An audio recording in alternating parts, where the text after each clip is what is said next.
Warner Audio presents Carol Burnett reading her unforgettable autobiography, One More Time.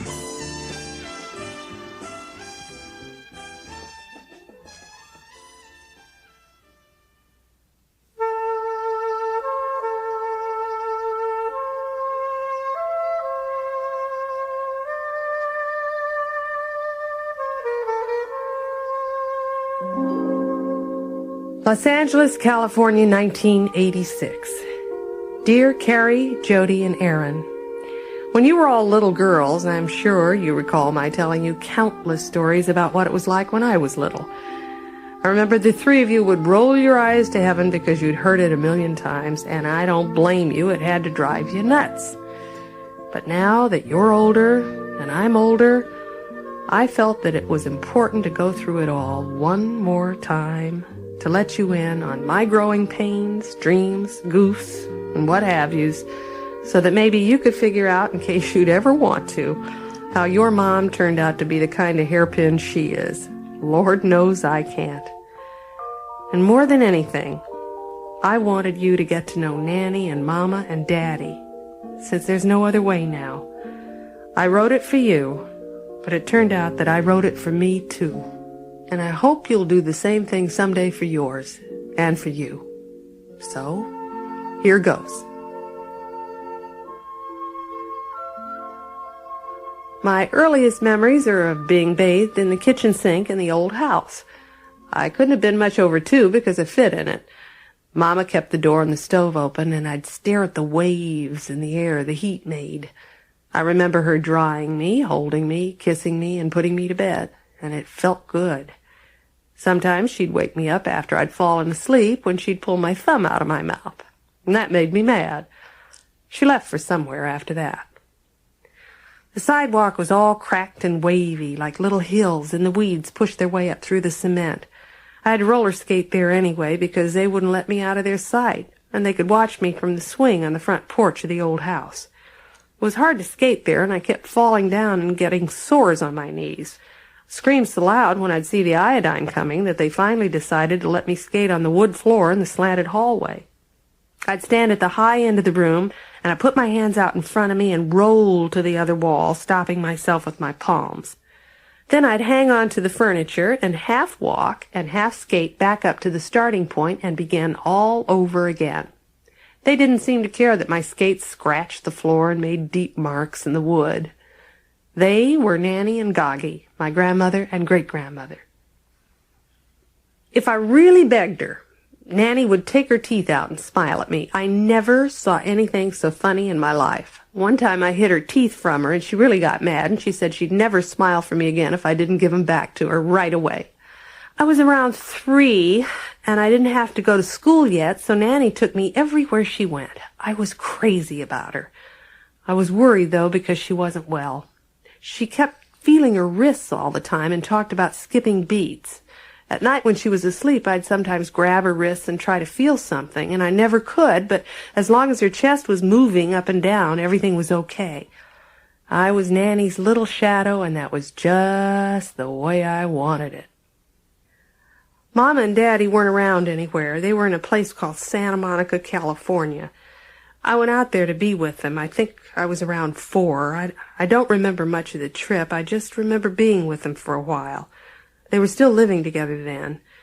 Daddy had a job. He'd go to people's houses and knock on their doors and try to get people to buy some pink coupons he was selling for a local photo store. He could choose his hours that way. Everybody knew Daddy had a problem. Mama would break the bottles she found, and he'd just stand there and say, "I'm sorry, Lou." Everybody liked Jody, my daddy. I did too. He was sweet and tall and lanky, and his smile made me feel warm. We lived in a little place on Montana Avenue, and I'd play with my dolls in the front yard every day and look for him to come home from his job. I'd see him round the corner, and, if his legs were wobbly, I knew Mama would be mad and he'd catch it. I'd run to him, and he'd sweep me up and kiss me and ask how his pumpkin was. It wasn't long after that I was shipped back from Santa Monica to San Antonio and Nanny and Goggy. I guess that was when Mama and Daddy stopped living together. Nanny wouldn't ever tell me what her age was, no matter how many times I pestered her. I decided to ask Goggy sometime when Nanny wasn't around how old Nanny was. I figured Goggy would know, since Nanny was her daughter. Well, Goggy leaned way back in her rocker on the porch, took off her glasses and closed her eyes and thought and thought. She'd been thinking for a real long time, and I was beginning to wonder if she was ever going to tell me how many years I had left before I'd have to buy my teeth in a store. She finally opened her eyes and looked at me, and she whispered in my ear. I breathed a sigh of relief. It would be 100 years before I was ever 51. Next thing I remember is sitting up on the train with Nanny, and it was taking forever. I miss the old house and I miss Goggy. When we finally pulled into the depot in Los Angeles, we were full of soot and my eyes were full of sleep. The station was noisy and it smelled. And then I saw this lady waving at us. She looked familiar. She ran up to us and grabbed me and kissed me. And then she kissed Nanny and she helped us carry our stuff up some stairs. Mama. It's Mama. Oh, that's who it is. We took a bus and a red trolley to Hollywood. Mama took us to a building that had a lot of rooms in it. It was an apartment building, and she lived in one of the rooms, and the nanny asked her what apartment was going to be hers and mine, and Mama pointed to a door right behind us. It faced the lobby, and it was number 102. Mama was really pretty. I hadn't remembered her being that pretty or young. I didn't know where Daddy was. He just wasn't around. Mama lived alone in her room down the hall. And when Mama pulled the Murphy bed out of the wall the day Nanny and I moved into 102, it was down for good. It was never lifted up and swiveled back into the closet again because Nanny kept it down for her heart attacks. I slept on the couch. The whole closet, including the space meant for the bed, was loaded with old newspapers, rags, magazines, and clothes. Nanny never threw anything away. Since she never felt too good, she didn't clean because it wore her out. Except for my best friend, Isla Mae, I played with most of my friends outside or in the lobby. I wouldn't let them set foot in 102 because I didn't want to get teased about the mess. If they wanted to use a toilet, I told them ours was out of order and sent them to the Shell station across the street.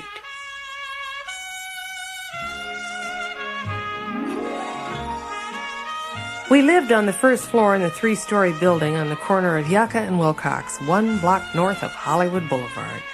Room 102 faced the lobby, and our windows butted up against the Mayfair apartment building just around the corner. I used to sit on the couch and I'd listen to all the voices and noises coming out of the different apartment windows of both buildings. There'd be radios blasting away, record players spinning big band music, and lots of people fighting. It seemed like the whole world fought about liquor and money. When Nanny was down the hall at Mama's or at the store, by now I was around 8 and I didn't have to be with her every minute as long as I knew every minute where she was, I'd try to fool the neighbors by doing a radio show through my window. I'd lower my voice and pretend to be the announcer.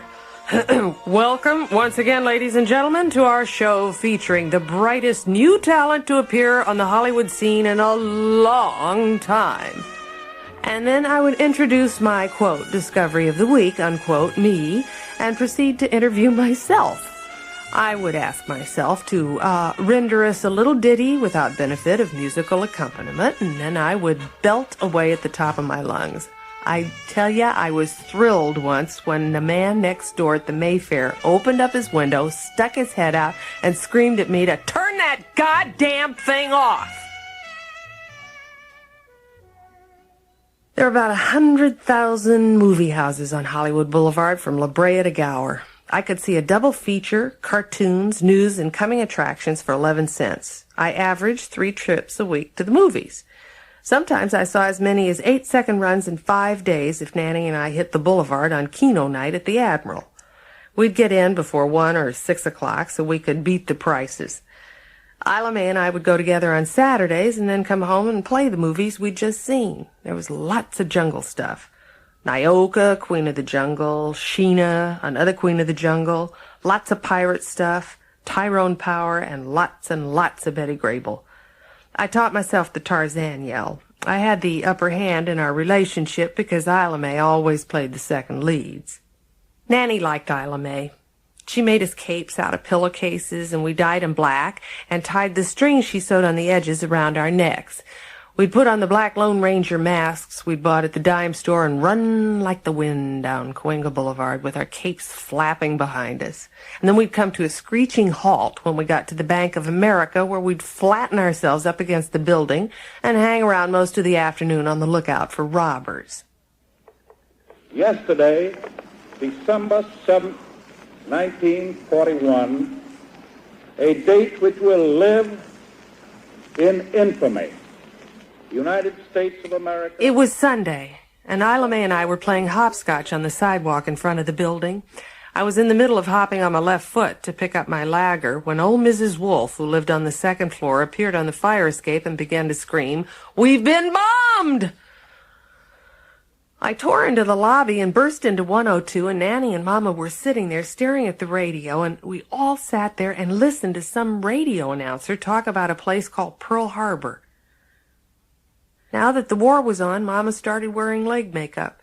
Everybody was supposed to do his or her part for the war effort, and I couldn't understand why the soldiers wanted her silk stockings, and Nanny darned and redarned her stockings on a dead light bulb. I loved the neighborhood blackout drills. They were scary and exciting, and the whole city would just go out.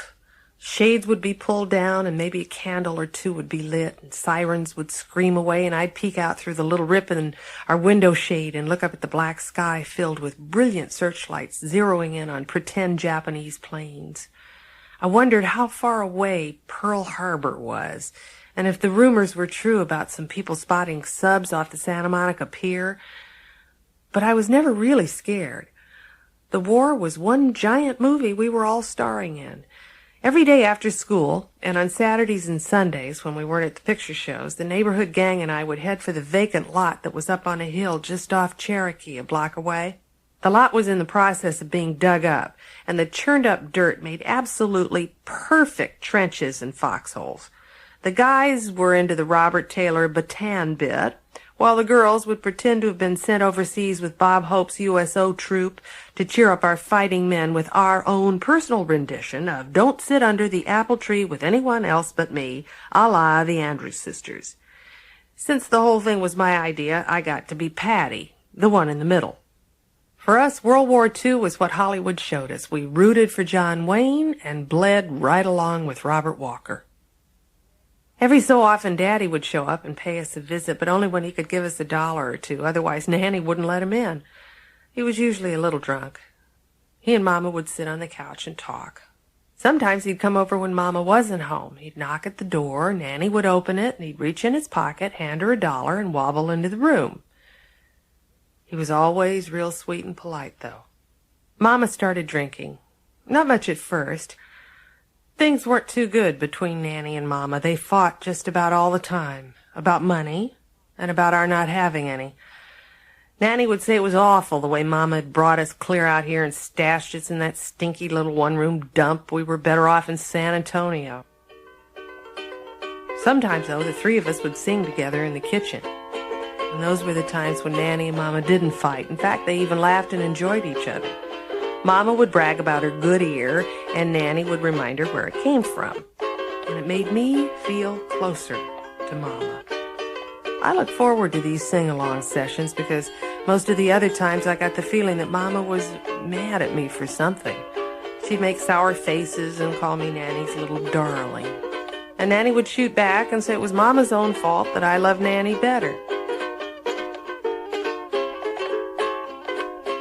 Nanny liked her sherry.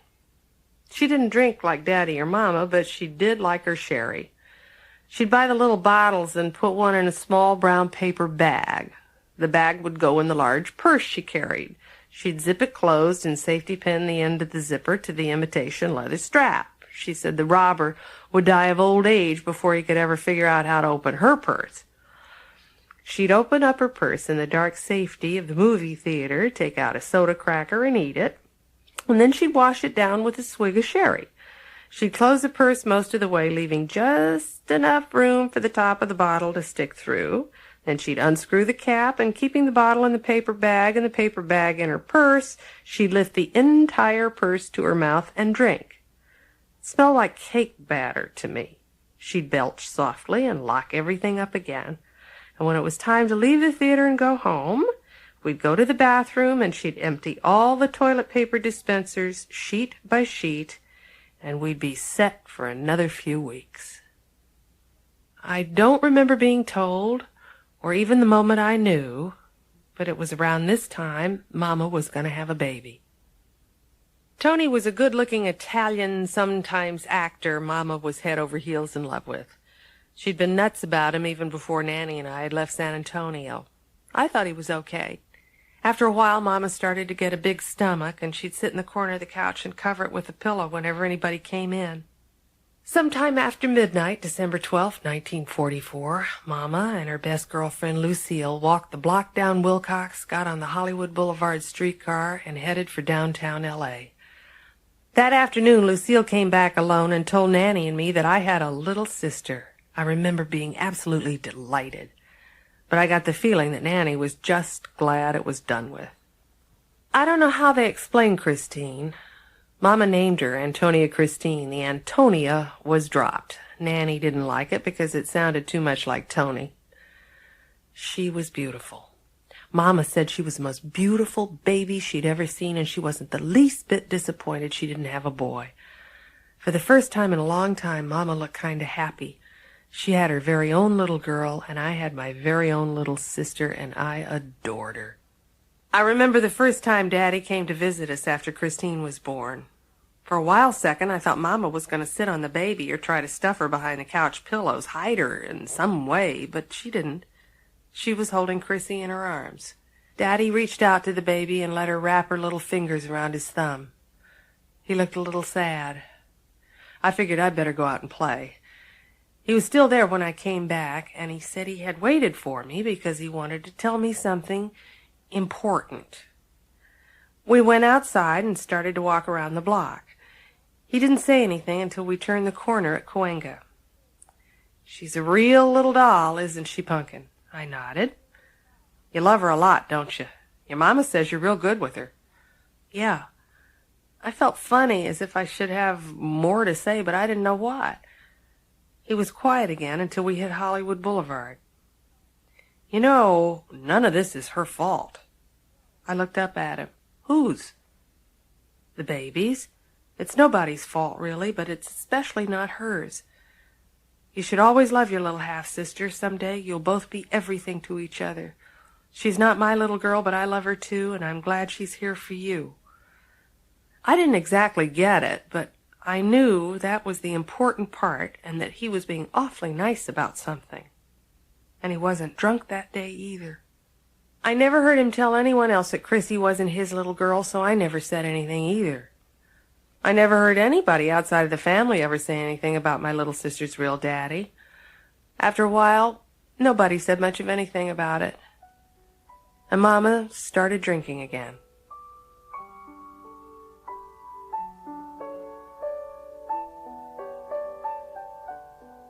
I was growing up, almost 12. We were about to graduate from Selma Avenue Grammar School, and I was sad. There were about 10 of us big-shot seniors, and we'd all soon be lowly 7th-grade scrubs at a new school. LeConte Junior High School was huge. It was too huge. There were 1 million kids, and they all belonged to the same club, a club I wasn't in, and I was terrified. Except for math, my grades were pretty good. I didn't study much because there wasn't anywhere to go to do it. My teachers were okay, and they seemed to like me without going overboard. It was the same way with the boys. Most of the kids at school made a stab at trying to do the Tarzan yell, but none of them could even begin to throw their hips out of their sockets like I could. My Johnny Weissmuller was, hands down, the best, and I was the only one who possessed a double-jointed hip. During recess, I'd take requests, sometimes doing both tricks at the same time. I decided to join the LeConte Junior High News. Reporting for the LeConte Junior High News was one colossal bore. I wrote junk for the announcements column. When I read what I wrote about the upcoming auditions for the 9th grade senior play, I decided I'd try out for it myself. I set my cap for the part of Musie the maid. It wasn't the leading role, but she had the best lines and she didn't have to look good. I popped 2 sticks of gum in my mouth to get into character and headed for the auditorium to give it a whirl. It looked as if every single senior in the whole school were there to try out for those 5 roles. When my turn came, I walked up the steps to the stage, opened the script, and I started to read. And then I made the mistake of looking out into the audience. They were glued to what I was doing. One of my ankles started wiggling. It wouldn't quit. I heard a very high, unfamiliar voice squeak its way out of my throat and proceed to crack, followed by a near-shattering, body-quivering heartbeat, which also happened to be mine. At that very instant, I knew what stage fright was. But the next day, I got a call back.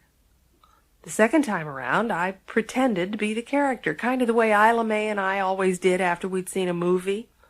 I even had some fun. The role of Musie the maid was finally narrowed down to 2 of us, Gordon and me. Gordon was a boy. Gordon wanted to play Musie in girls' clothes. Well, I had never heard of such a thing. It was just plain stupid, a gimmick. That's what it was, and it wasn't fair. I got the part. So did Gordon.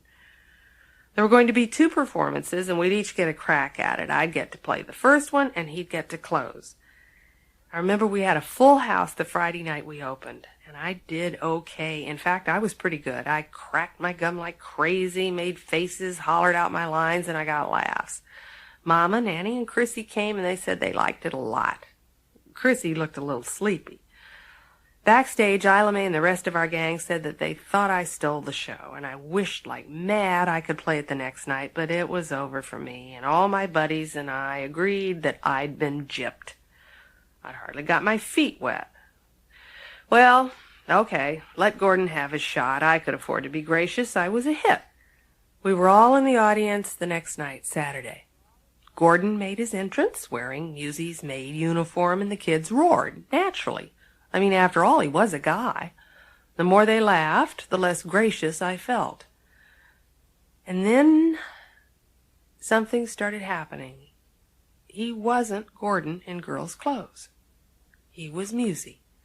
He wasn't acting funny. He didn't have to. He just was. And he was wonderful. He was so wonderful that I forgot what I was feeling about myself. And when he came out to take his bow, all of us in the audience stood up and clapped and clapped and clapped. Gordon became the campus star. None of us could get it through our heads why. Just weeks before graduation, he shot himself. His picture was in the yearbook, but it had been too late to take it out.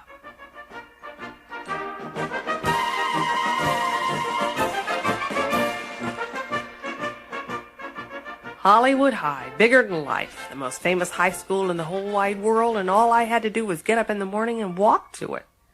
I was not happy. I felt lost. Stupid, dumb, outnumbered, overwhelmed, little, insignificant. The neighborhood gang had outgrown itself. The Hollywood Hawaiian Hotel Motel stood where the vacant lot had been, and my roller skates were rusting, buried somewhere under God knows what, in Nanny's closet behind Murphy, along with my Batman cape and Lone Ranger mask. But it didn't matter. We didn't play those silly games anymore anyhow. I did my work the best way I knew how, turned it in on time, didn't talk in class or chew gum.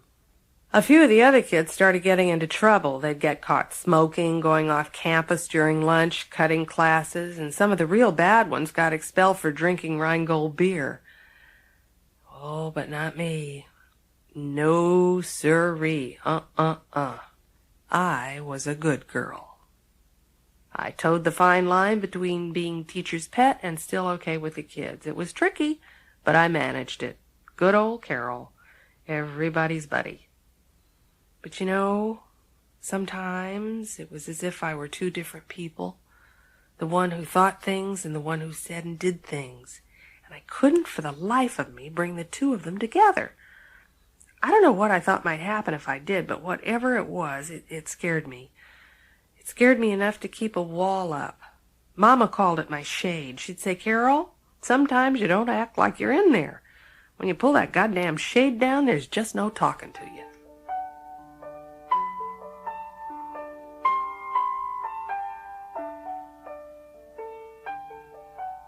Graduation was around the corner, and all of us seniors were expected to be ready and eager to get out there and travel life's highways and byways. All it takes is a cap, a gown, a rolled-up piece of sheepskin, and bingo, you're an adult.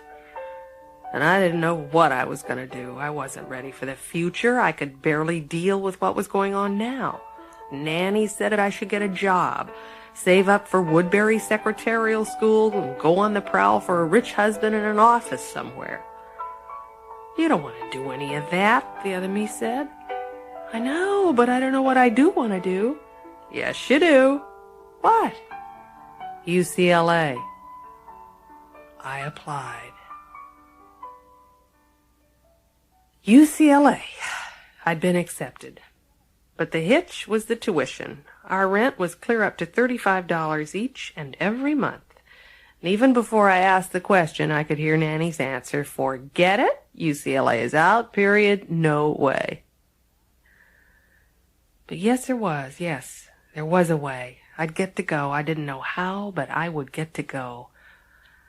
I knew it. I saw myself on the Westwood campus. It would happen. In my mind, it already had happened. The registration period was almost over, but I wasn't at all worried. It was weird. One morning, I opened the door and looked across the lobby to check for mail in the pigeonhole slots next to the manager's desk. There was something in the 102 slot. I threw on my old blue chenille robe and scooted across the lobby. It was an envelope, and it had my name typed on it. My address, too. It was stamped, but not postmarked. Whoever sent it had just walked into the lobby and stuck it in the slot. I opened it very carefully, and a $50 bill fell into my hand. A whole $50. I looked at the envelope again. No other name on it but mine. No return address. Who could have done this? There's nobody I could think of. We didn't know anybody that rich. But here it was. My ticket to UCLA. It had come true, and after all these years, I'm still wondering who sent it.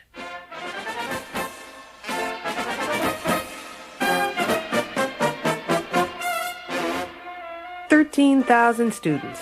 Bigger than Hollywood High, LeConte, Selma, Crockett, 100,000 times over, and I was scared, but it was okay. It was okay somehow. It was different this time. And I pored over the curriculum book. Theater arts. Oh, Lord. Am I crazy? What am I thinking about? They'd laugh me right off the face of this earth, especially Mama. Flip. Lots of choices in the TA department menu. Theater arts film.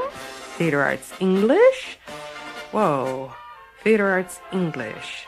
Offered courses in writing. No squawk from Mama there.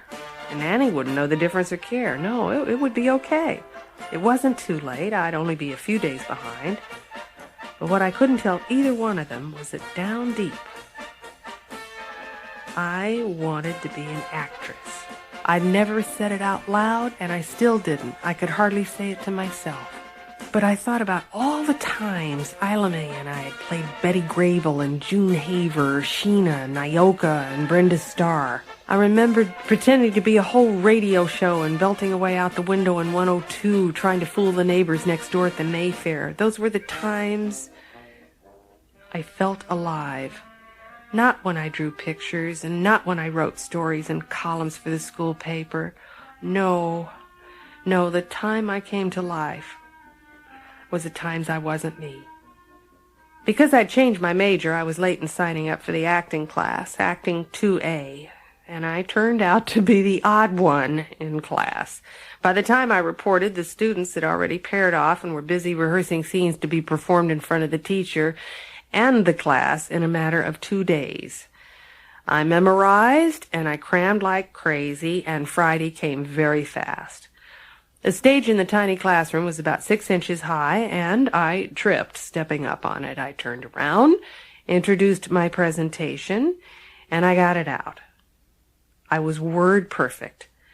My homework had paid off in that respect, and I'd added a little personal touch to the character of the little maid I was playing by making small circles in the air with clenched fists so it would look as if she were dusting something. Well, I returned to my seat with my heart in my ears, thankful to God it was all over. But I don't recall any clapping. Now came the critiques of each and every scene. Our teacher, Mrs. Harmon, skinned me alive. Everyone left but me. I felt as empty as a classroom. I could quit or stay. It was my choice.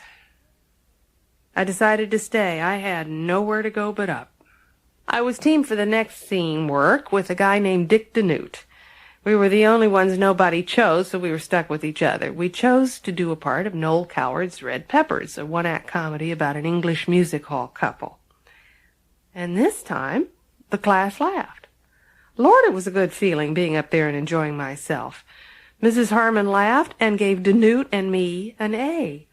And the only thing I'd done that was different this time was read the play and pretend to be Betty Grable with a Cockney accent. Well, I figured I had the answer. I tried out for every one of the all-student acted, written, produced, directed one-acts, and finally got a small role as a hillbilly woman in something called Keep Me a Woman Grown. Opening night, I was pretty nervous, but I got a lot of laughs during the first scene I was in, using kind of down-home Texas, Arkansas accent and walk.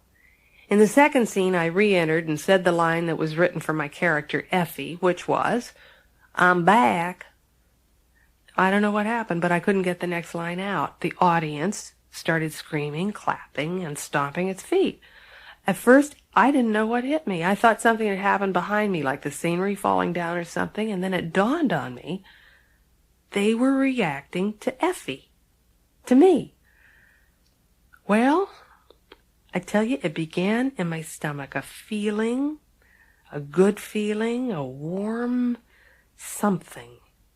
I was a helium balloon floating above the tiny stage. I was the audience, and the audience was me.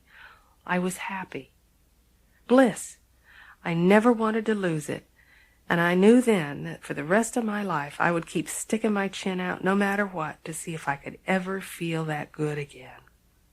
That summer I landed a job as an usherette. I was in hog's heaven. I'd clear about $28 a week for 10 weeks, more than enough. And I couldn't wait to get back to school. The fall semester finally came. And now it was time to let Nanny and Mama in on my life and finally admit the truth to them about my dream, even if they thought I was nuts.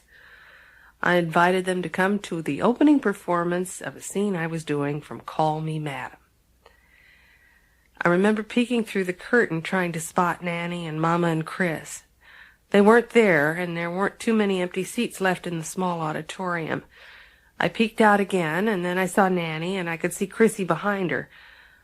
I figured, well, Mama was simply out of it.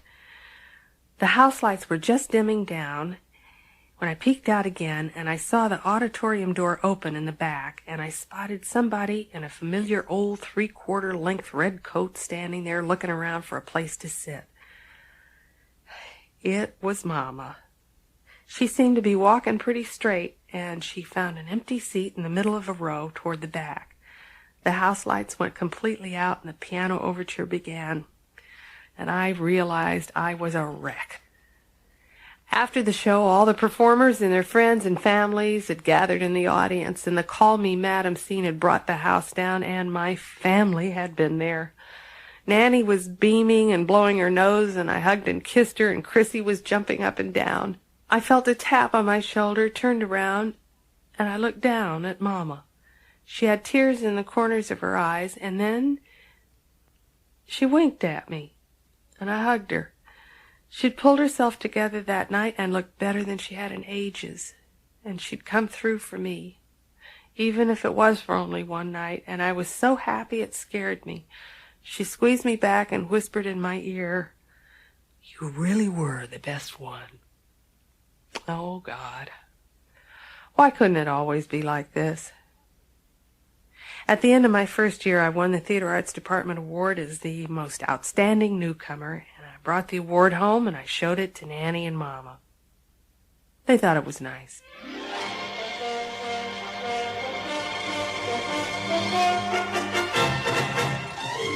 A bunch of UCLA TA students, mostly graduate, formed their own summer stock group in 1952. They'd found the ideal spot about 50 miles north of San Francisco and were calling themselves the Stumptown Players. That particular summer, I was working as a cashier in the box office of the Irish Theater, which was a second-run movie house catty-cornered over from Warner's on Hollywood and Wilcox. And I was saving every penny of the 75 cents an hour I got and putting it in a savings account for the next semester. And then I got a call from the Stumptown Players asking me to join them up north. I couldn't believe it. Well, it took some talking, but Nanny reached under her mattress, unpinned her sock, and gave me the bus money to San Francisco.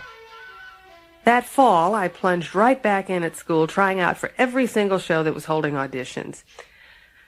A very nice-looking young man introduced himself to me on campus and told me he thought I was going to be a star. His name was Don Soroyan, and he was a new student. He was 5 years older than I was, and he'd enrolled in the theater arts department after getting out of the service. We started dating, and we talked about our dreams of Broadway. Don was an actor, singer, director. He could do it all, and he was gonna do it all. New York. We talked about it all the time. Where else could I become the new Ethel Merman, Mary Martin, and he be the new John Raitt, George Abbott? Broadway. If I ever wanted to get to New York, another season at Stumptown was out, and so was another year at UCLA. I'd have to get a real full-time job and save my money. Nanny said it could take years. It's a funny thing, though. I wasn't worried. It was exactly like the time I knew I'd get to go to UCLA. I saw myself in New York, and I saw it happening very soon. Dr. and Mrs. Jan Popper were sailing for Europe that summer, and they were being given a bon voyage party by some of their friends who lived in La Jolla.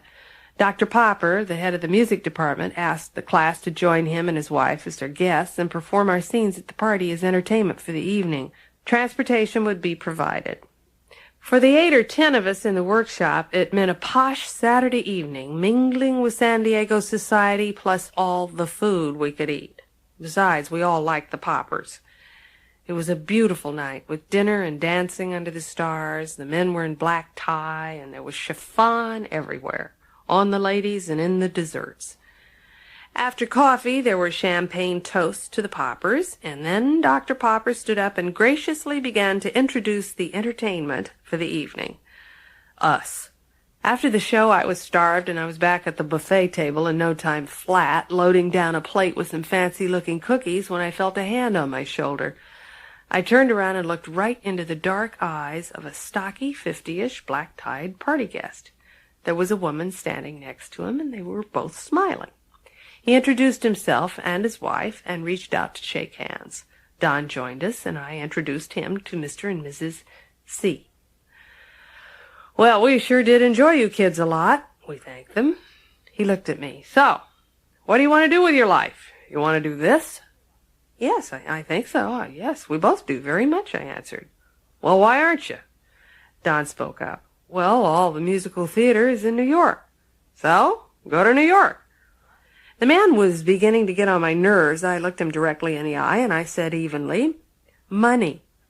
"Money? What's money? Look at me," he pounded his chest. "I didn't have a cent when I started out. Now I'm worth a fortune." Don said, "I notice it's always the people who have money that ask that." "Well, how much would it take for you to get to New York?" I said, 1,000 would be nice. I was tired and ready to go home. There was a long drive ahead of us back up to L.A. "It's yours," he said. Mrs. C smiled at her husband and then at us. The drive home took about 3 hours. All the way back, Don and I theorized about Mr. C. Had he meant what he said? Or was it the champagne he'd been drinking that had done all the talking? Mrs. C had seemed normal enough. God, it was all too much to take in. He'd given us his card and told us to come back down and see him the following week. I stuck the card in my purse.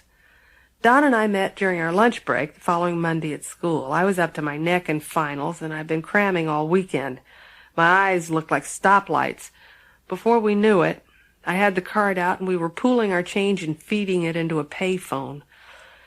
Mr. C's office was in La Jolla, long distance, and he wasn't in.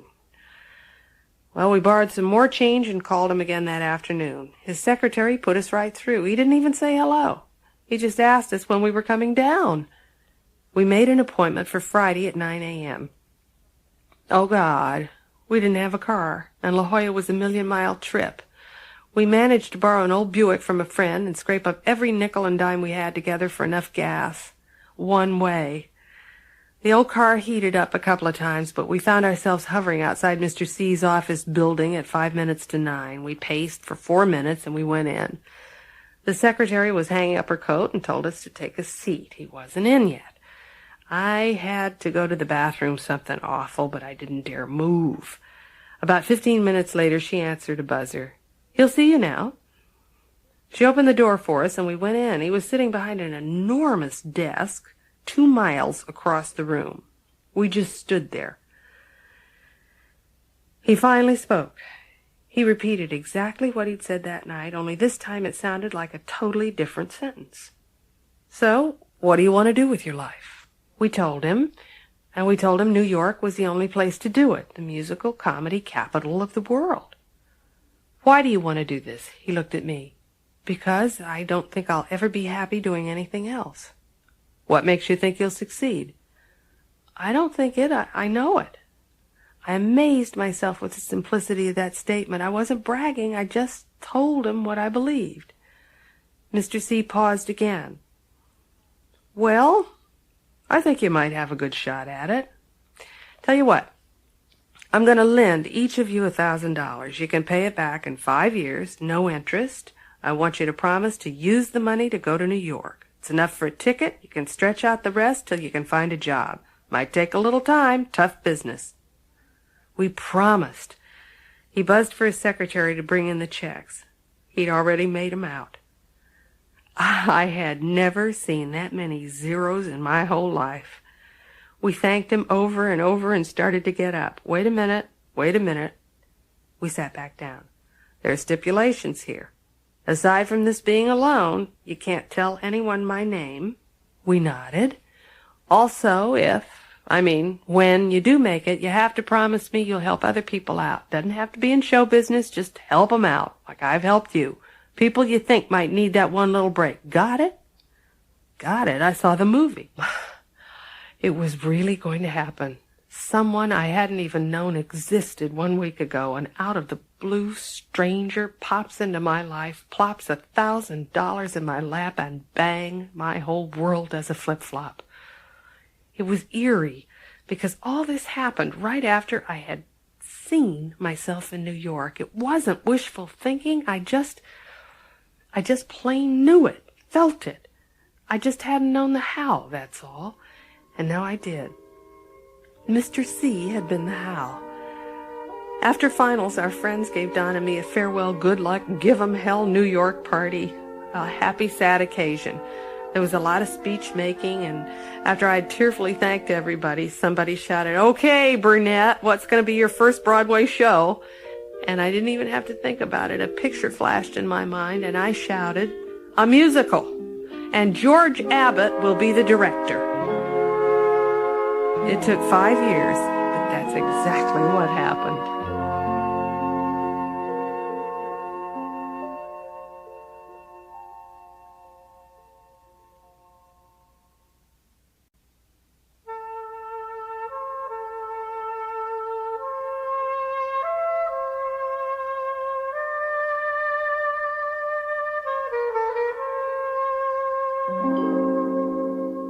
The last time I saw Daddy was the first week in August of 1954. He was back as a tuberculosis patient at Olive View Sanitarium. A friend drove me out there so I could say goodbye to him before I left for New York. I found my way to the visitor's room in the charity ward. He came into the waiting room wearing faded pajamas and a threadbare striped hospital robe like all the other patients. The place reminded me of a Warner Brothers prison picture. I hadn't seen him since last April when he came to my birthday party. He was as skinny as ever, skinnier. He grinned and reached out, and I ran into his arms. He hugged me hard, and I hugged him back, and I felt his shoulder blades. They were so sharp I can still feel how they hurt my palms. He stepped back, and we held hands. His were shaking. "Well, let me look at you."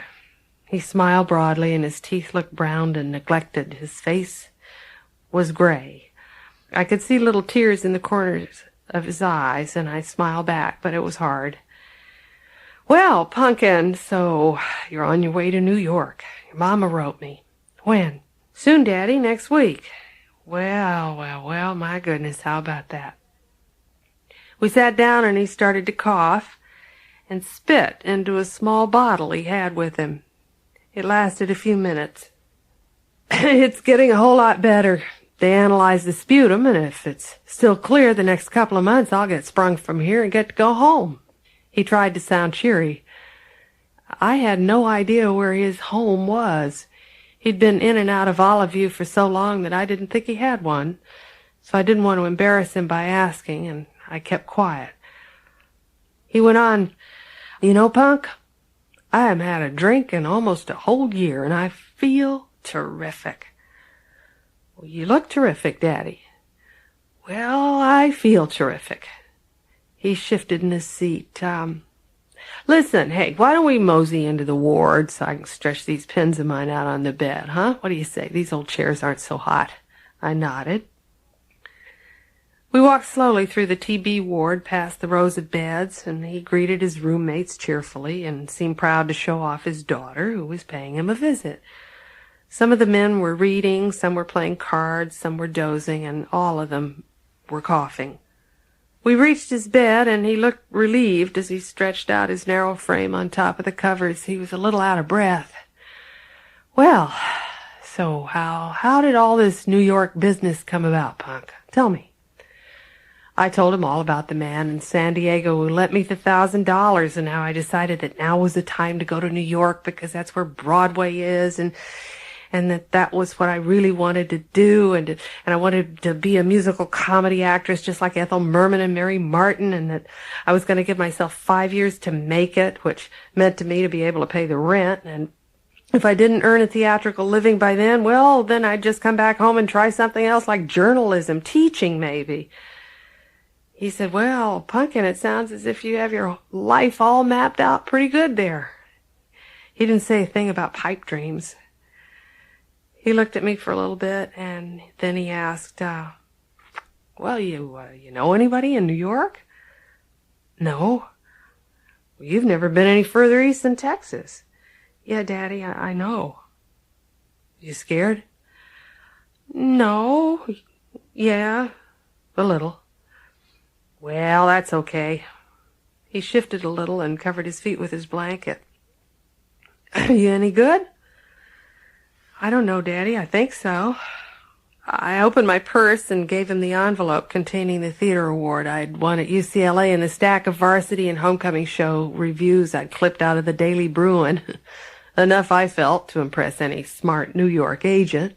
My tickets to fame. Daddy reached for his glasses on the bedside table. I'd never seen him wear glasses before, and I didn't like it. I didn't want him to have to wear them.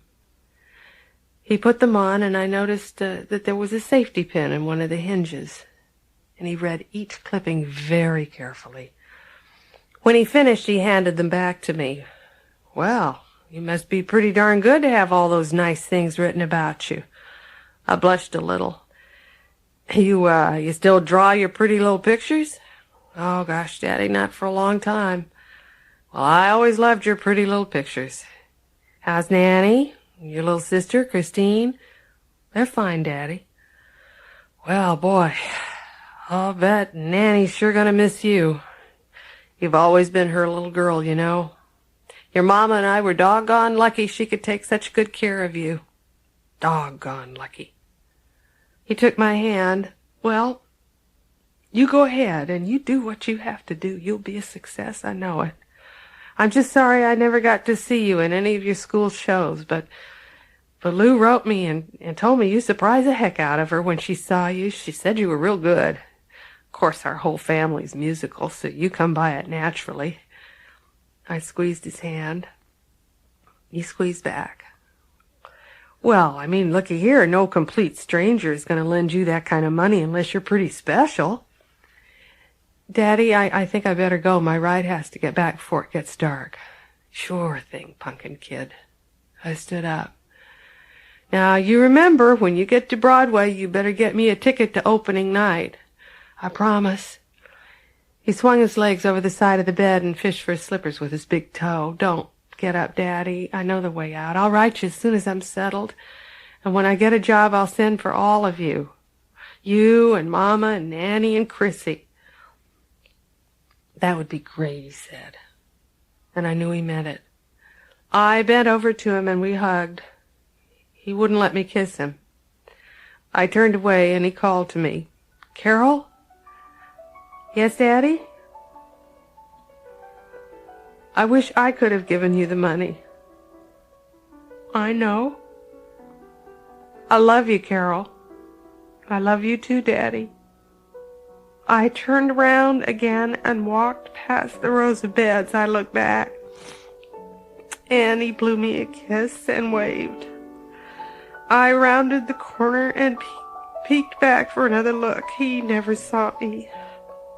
He was spitting into the bottle.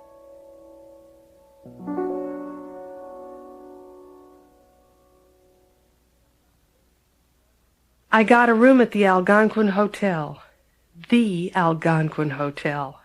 I'd heard about it and read about it. All the witty people had gathered there for years, topping one another at the famous round table. But here I was alone, standing in a room in a strange city. I'd been as careful as I could, but I only had a little more than $350 left out of the $1,000, thanks to a couple of impacted wisdom teeth, and I'd only been in New York 5 days. Danute had given me one New York telephone number, and I picked up the phone and gave the number to the hotel operator. About 12 rings later, a voice answered. Rehearsal club? I asked for Eleanor Eby. Footsteps. Someone picked up the receiver, and I heard a breathy, hello? Ellie? Yes. Who's this? Carol Burnett. I just got to New York. Larry and Dick Danute said I should give you a call and say hi. Carol Burnett? She'd forgotten me. I knew it. Oh, I heard you might be coming here. Where are you? Can we get together? Yeah, I'm at the Algonquin. She told me to get out of there fast, that she could swing a bed for me where she was living. It wasn't the Algonquin, but it had a roof, food, and was a lot cheaper. She gave me the address, and I was packed and checked out in 10 minutes.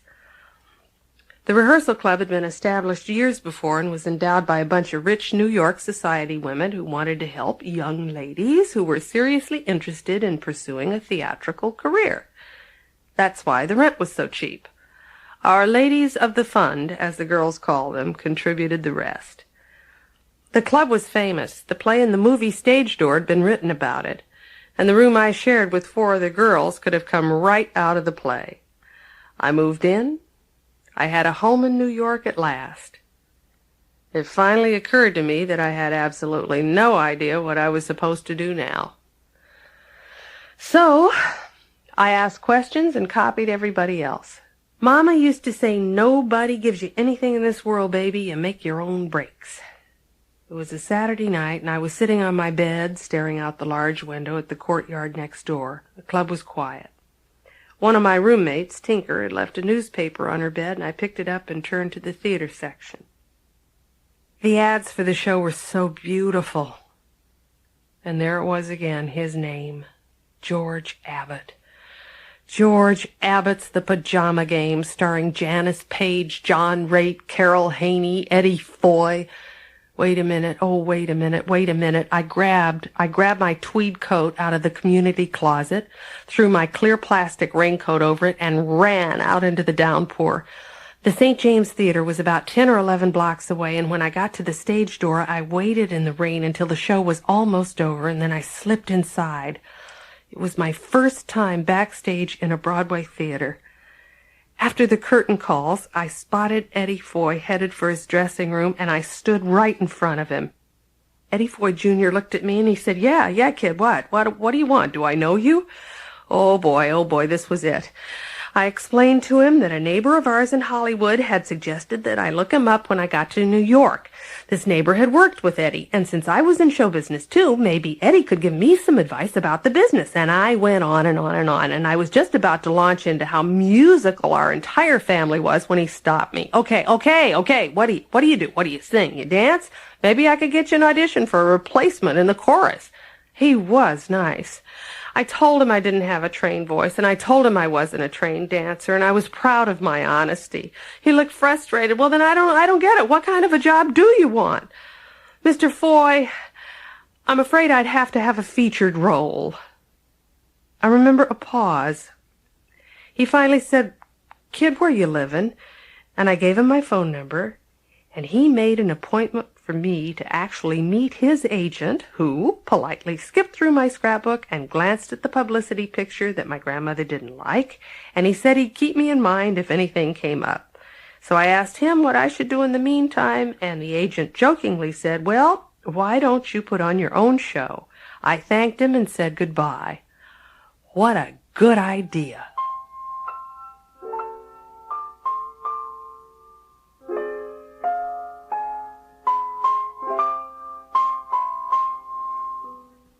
I heard the telephone ring even before it woke me up. I was always the first one to hear it anyway, since the phone was on the other side of the wall opposite my pillow. It was late. I picked it up after the third ring. I knew it was for me. It was Mama, with the news that Daddy was dead. Daddy. It hadn't even occurred to me. I felt stupid. And here I was in New York, and there he was, dead. And I didn't have any money to get to him. Too late. He never saw me in a school show, but I was going to bring him to New York someday. Ticket for opening night, I'd promised him. And he'd promised me. It was just beginning to get light when I finally cried. I remember reaching back and getting my pillow and pushing it up hard against my face so I wouldn't wake any of the girls up. And I screamed into it as loud as I dared, God damn it. Why? Why'd you have to go and do that to yourself? What's the matter with you anyway? Don't you care? Don't you know how much it hurts? How much I hurt? You told me you were doing okay. Oh, why? Why couldn't you have been okay, Daddy? For me.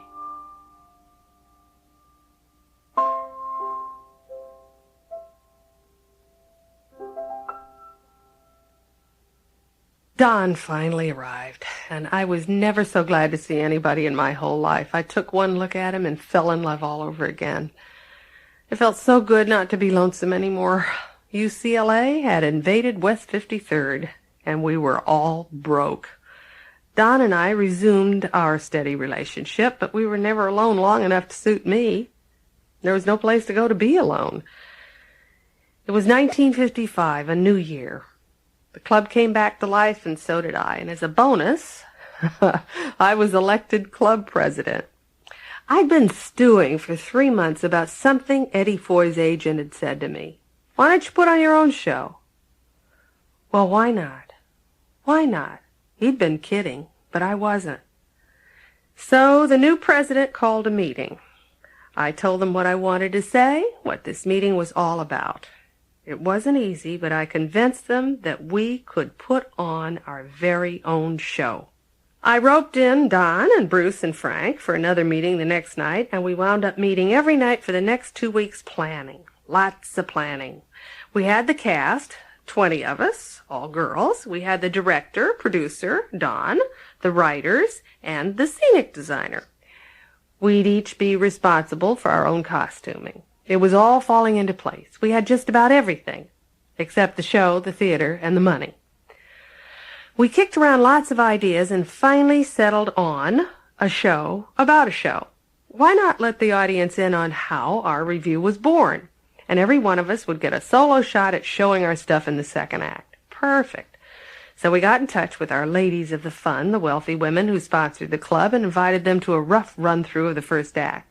We told them that we wanted their creative input, that we wanted to draw on their expertise.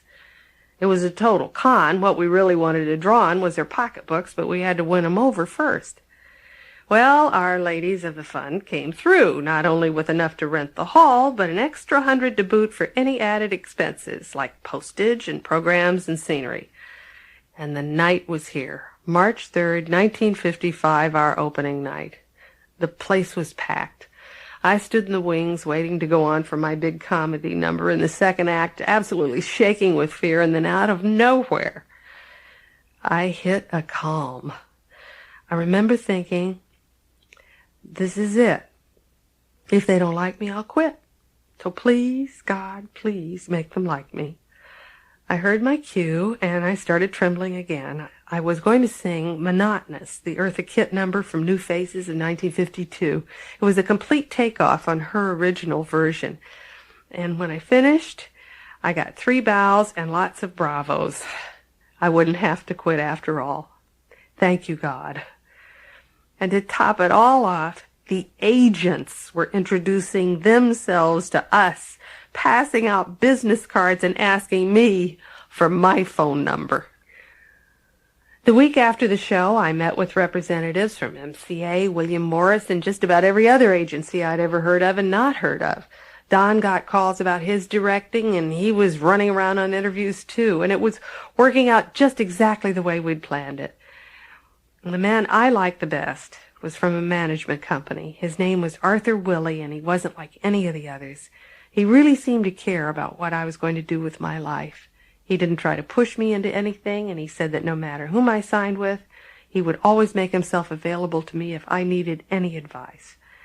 I wound up choosing the William Morris Agency because it was the most famous, and I signed on for a year. But I kept going back to talk to Mr. Willey every other week or so. His door was always open to me, and his advice was always better than anybody else's. The day I did my first show on the Paul Winchell Kitty TV show on NBC was the day I first pulled my ear as a signal to Nanny back home, December 17th, 1955. Nanny liked that a lot. What she didn't like was that I told her Don and I would be getting married after the show that same day. Don was as poor as we were. We settled down in a one-room apartment directly above the kitchen of the old La Scala Italian restaurant on West 54th between 6th and 7th for $110 a month, a fortune.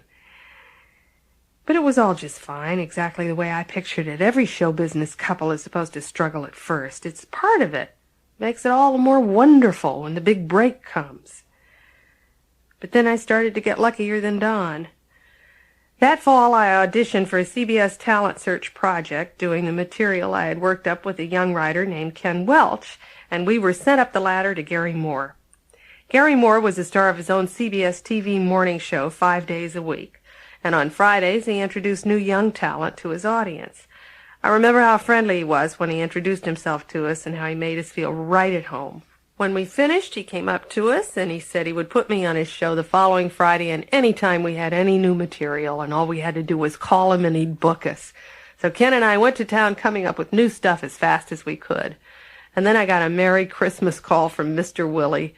His office had shown a kinescope of one of my appearances on Gary's show to the Ed Sullivan Show producers, and they booked me for a guest show the first week in January of 1957. Ed Sullivan. Things were definitely looking up. Then in August of 1957, Mr. Willey had booked me into the Blue Angel, which was the Inn Cabaret over on the east side of Manhattan. This was during the height of the Elvis craze, and Ken Welch wrote a wonderfully funny song about a young girl going ape, not over a rock star, but over our then Secretary of State, John Foster Dulles, who was anything but sexy. The song was an instant hit. I was doing interviews, talk shows, and I did 3 network television appearances in 1 week. What I didn't realize was that all of this attention had suddenly gone to my head. I was still working at the Angel. It was a Monday night, and it was packed. Mondays were notoriously slow for nightclubs, but not for us. We were packed again, and it was because of me. It was because of me and Dulles. People were lined up around the block, and I was as cool as a cucumber. I was putting on my lipstick in my dressing room, fixing my hair, and I was thinking about all those silly times I'd ever been nervous about performing. I had found the secret. I was even whistling in my dressing room. I would never have stage fright again. It was a silly waste of time. I was introduced and sauntered on stage, and the audience was eager to see me, and they greeted me with the huge round of applause that I had come to expect. I pointed to the piano player, shot a confident look at the audience, and patiently waited for him to finish the intro, and I started my song. I made a fool of myself over John Foster Dulles. I made an ass. Something was wrong. They weren't laughing. They usually laughed after the first line. Not usually, every time. I couldn't figure it out. I was halfway through the song, and they still were just sitting there staring at me. And that was only the opening number. I had 20 minutes to go. And not one laugh, not one real laugh. I thought I would never get out of that nightmare. I raced through the routines, and I prayed no one I knew was in the audience. I had bombed royally, and in my gut, I knew why. I'd been too cocky, too sure of myself. I wasn't human anymore, and it showed. It affected my whole attitude. I wasn't funny. I was abrasive. I headed for my dressing room down the narrow hallway. I was humiliated and embarrassed, and the specter of the midnight show was already starting to haunt me. And then I spotted a drunk man coming towards me on the way to the men's room. It was a long, narrow hallway, and I had to flatten myself up against the wall right opposite the men's room as he was going in, praying that he wouldn't recognize me. The man had just seen me from downstairs. He looked at me and lifted my chin up, and he said, "Hey, aren't you the little lady who was just on downstairs just now singing?" And I stopped crying for a minute, and I said, "Yes." His eyes were kind. He had a nice smile, and I thought maybe I was going to feel a little bit better. And he said, "Oh, you stink." And then he went into the men's room. I went on for the second show. There were butterflies in my stomach. I had more humility, and the show went a lot better. Chrissy knew I was coming out for a few days before the holidays. Nanny had told her. I didn't know why, but I felt it was very important for me to go. I arrived in the early afternoon the first week in December, 1957. Nanny cried when she saw me. I hugged and kissed her a lot, and I went down the hall to see Mama. The shades were down, and she was asleep. I decided to head straight for LeConte, where Chrissy was a 7th grader. I figured it would be fun to surprise her on the way home from school. We spotted each other at the same time. "Sissy," she screamed, "you're here!" I think I was more surprised at what I saw than she was. She had shaved off her eyebrows. Her perfectly arched, thick black eyebrows looked like 5 o'clock shadow. She had replaced them with black pencil. She was wearing apple red lipstick and a matching red sweater that emphasized her 34C chest. She was sauntering up Bronson Avenue from LeConte with about 3 or 4 guys horsing around on the street outside the bowling alley. She was 12. I wanted to cry. I had to do something. It had been a couple of years or close to it since I'd been home for a visit. And it had been bad enough the last time, but now it was even worse. Everything had changed, gotten older, more worn out. The building, Nanny, Mama, especially Mama. She looked awful. She was bloated all over. Her puffy cheeks were covered in broken blood vessels, and the once beautiful big blue eyes looked milky. Her long eyelashes had all but vanished, and her hair was thinning and stringy. Even though she couldn't eat much of anything, her stomach looked as if she'd swallowed a basketball. She lived in one old nightgown and never left her apartment. I'd been lying awake on the old couch for 2 nights in a row when I finally made up my mind that I would have to have a talk with Mama, alone. I didn't want Nanny in on this because I knew she'd queer the deal. There was no way in the world they could handle Christine. Mama was too sick, and Nanny was too old and nervous. So it was up to me. But the deal had to be struck with Mama. I had to let her in on it, make her a part of it. I couldn't leave her out. She was so sick. It would be too mean. So my plan had to have her blessing. Christine was at school and Nanny was at the store. It was mid-morning and a good time to get through to Mama. Her hangover would be somewhat in check, and even though she'd be on her way to getting drunk all over again, she wouldn't be there yet. I went into her apartment and locked the door. The shades were down, and the old faded flowered curtains blocked out any cracks the bright Hollywood sunshine might be able to peep through. She was on top of the covers, bathed in sweat. God, the room stank. I pulled up the window a good 6 inches. It helped a little, not enough, but a little. Mama got up out of bed and threw on her old robe. We sat on the couch. It was the first time we'd had a chance to be alone together since I got home. She fussed a bit with her hair. I remembered how beautiful she'd once been. She lit a cigarette. Yeah, you were pretty good on that last Sullivan show you did. Must have been a kick meeting Elvis. God, I'm nuts about him. Hey, if you ever meet Marlon Brando, give him my number, will you? We talked about New York, and she brightened up a little. Yeah, I always wanted to go there. New York. New York's my kind of town. I'd have made it there. It's where all the smart ones are. Did I tell you your father appeared to me in a vision in the middle of the night he died? She had, but I said, tell me about it. Was the damnedest thing. I was right there in that bed, and out of the blue, I could hear Jody calling to me. Lou, Lou. And the next thing I knew, I could actually see him. He was lying on a cot somewhere, and he was trying to get through to me.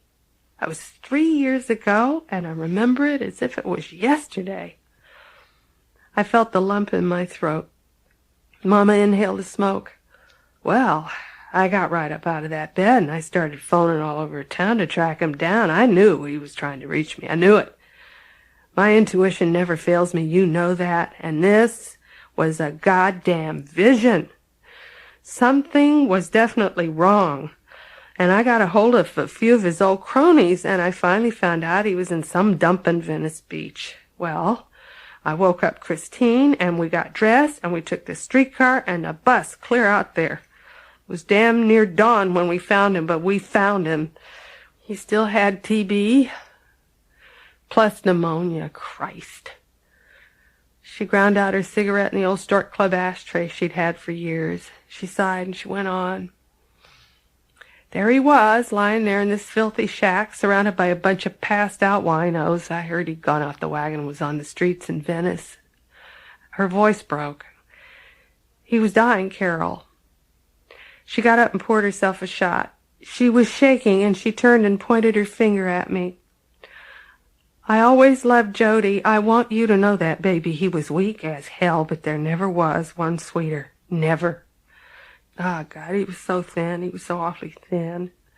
I mean, he was never fat, but he looked like a goddamn skeleton lying there on that bed. And I stood at the foot of the bed, and he stared at me for a minute, and I said, Jody, do you know who this is?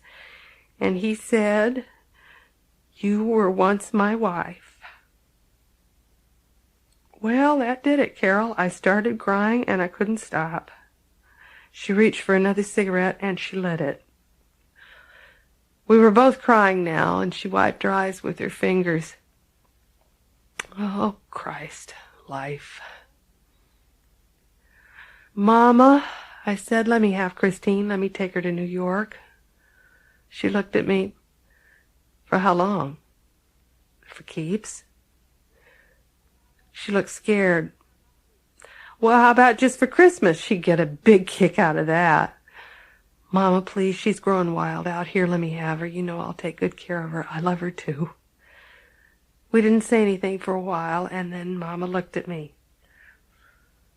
For keeps, huh? I nodded. After a very long time, she finally spoke. Okay, I won't say anything. We'll tell Christine and the old lady it's just for the holidays. We were thinking exactly alike. We knew Christine wouldn't leave with me if she thought she wouldn't be coming back, and we knew if Nanny got wind of it, she'd tell her. I'd secretly check Chrissy out of LeConte at the end of the week, and Mama would tell Nanny once we were gone, and I'd tell Chrissy after I got her to New York. It would all be okay. It was for the best. In the meantime, mum's the word. I hugged Mama, and she smiled and cocked her head. She looked almost pretty. Take care of the baby for me, will you, kiddo? You know I will, Mama. It was the best talk we'd ever had, and it was the closest I'd ever felt to her in my whole life. 1 month later, she was dead. We got the call from Nanny on January 10th. Oh, God, Mama. I knew it was coming, down deep. I knew it. That's why I took Chris, and Mama knew it. That's why she let me take Chris. And Chris, I think she knew it too. Chrissy and I couldn't be there. We didn't have the money. We were 3,000 miles away when Mama was cremated. And I remembered her saying, "No hole in the ground for this kid. I'll come back and get you if you ever let him throw dirt in my face." It had been such a beautiful face.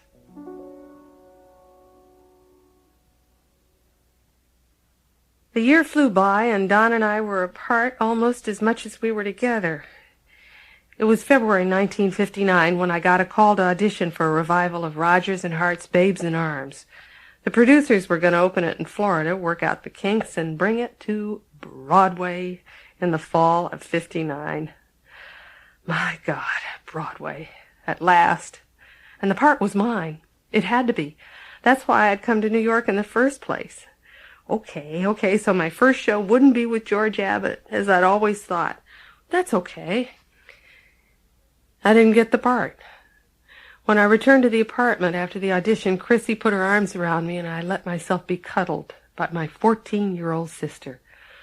"Sissy, it's okay. Remember what you always say, one door closes, another one opens?" I wanted to punch her in the nose, and then I had to laugh. We hugged each other, and I went into the kitchen to throw together our poverty special, macaroni and hamburger, for dinner that night. And the phone rang. "Sissy, it's for you." "Hello? Hello, is this Carol Burnett?" "Yes."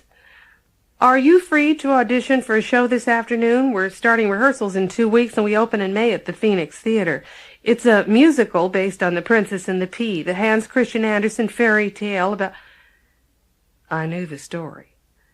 "Would you be interested in trying out for the lead? George Abbott's directing." One door closes and another one opens. It happened. It happened the way I saw it back at UCLA. I remember looking at Don one evening in March 1960 and saying simply, "It's over, isn't it?" I was hurting, and I saw the hurt in his eyes, and he nodded. We knew it had been coming on for a long time, and I felt sad. It would have been easier if we'd been mad at each other, but there was no one to be mad at, no yelling, no fighting. There just wasn't anything to talk about anymore, and there hadn't been for quite a while. How could there be? We hardly ever saw each other. I had a whole other life apart from Don. Parallel lines. We had changed. It had all changed. But I felt guilty, as if I had done something wrong. Was that it?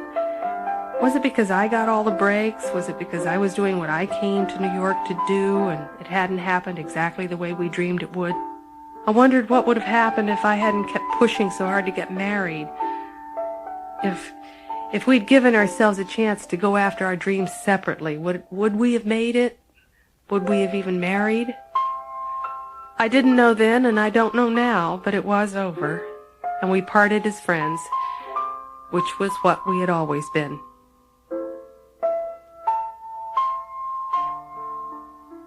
Nanny was visiting Chrissy and me in New York in 1960 when I was working on the Gary Moore show.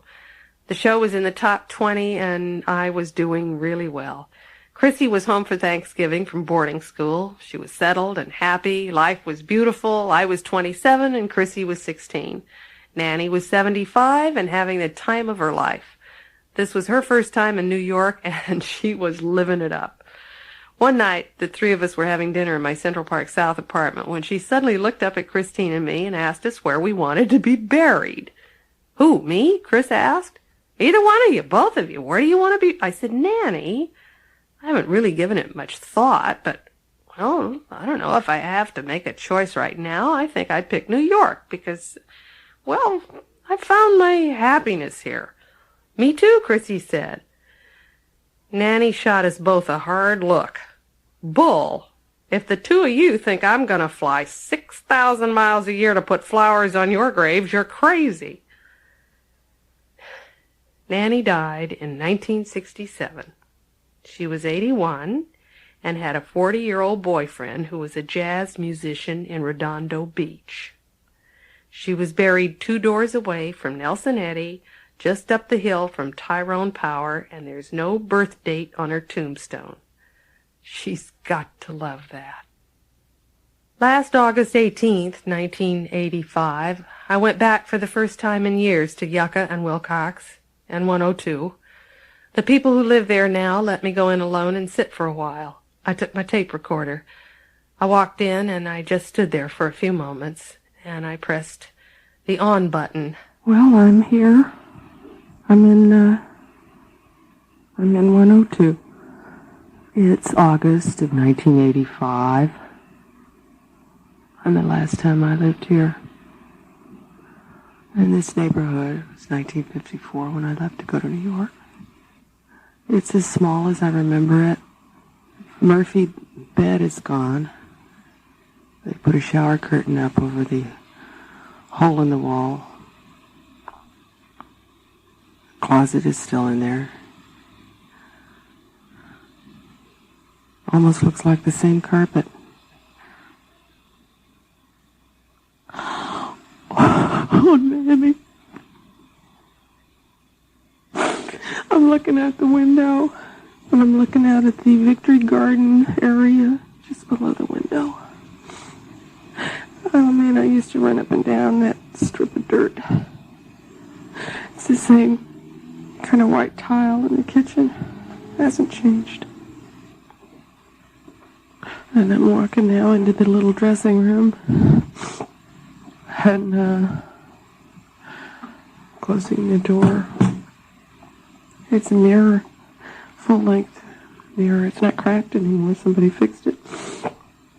Where I used to pose and pretend I was Betty Grable. And, I'm in the bathroom. They haven't changed the sink. Same old sink. There's no medicine cabinet. There are holes in the wall where it was taken down. The same drawers in the dressing table. I pushed the off button for a couple of minutes and I walked back into the main room. I was crying like crazy. It was a peculiar feeling because here I was weeping and recording it. I wanted to put my feelings on tape, but I had the weirdest sensation that I was intruding upon myself, spying.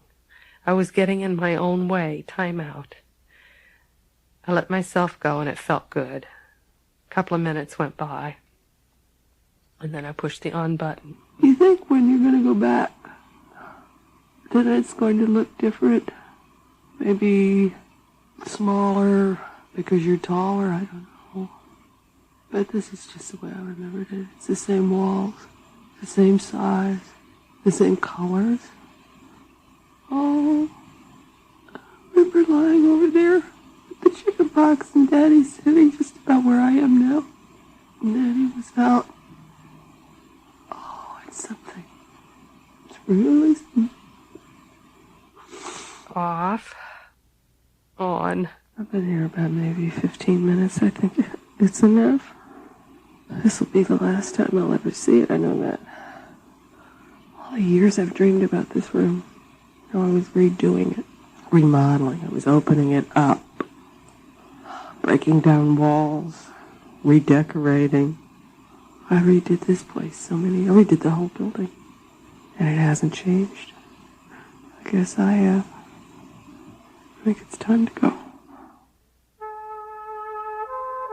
Well, dear Carrie, Jody, and Aaron, that wraps it up. Memory's a tricky thing. It all has to do with our own point of view, which always puts us center stage. I was never able to share that much. I closed myself up real early because it made me feel safe. I put a wall up, and then I was able to let things out only by being somebody else, and it worked. It's what kept me going, I know it. I felt more secure, I felt more accepted and more loved, I thought. But I was lucky. I've had a lot of happiness, and I'm not afraid to expect more, and that's a big step. I discovered a lot of things for myself in writing this. I wound up understanding Mama a whole lot better than I had when I was a kid. When Nanny and I got off the train from Texas, Mama must have known she lost me the minute she saw her 7-year-old baby clinging to Nanny for all she was worth. It had to hurt her, but I know she never stopped loving me. It's just something I know. If only she'd had a grab at the brass ring before she gave up and drowned her hope. And I'll always remember what she had to go through to have Chrissy. To hell with everybody and what they thought was right or wrong, she kept that baby. Today, it's no big deal, but believe me, it was then. And I never knew what a special person Daddy was until I started writing about him. They'd all said he was so worthless. No, he wasn't.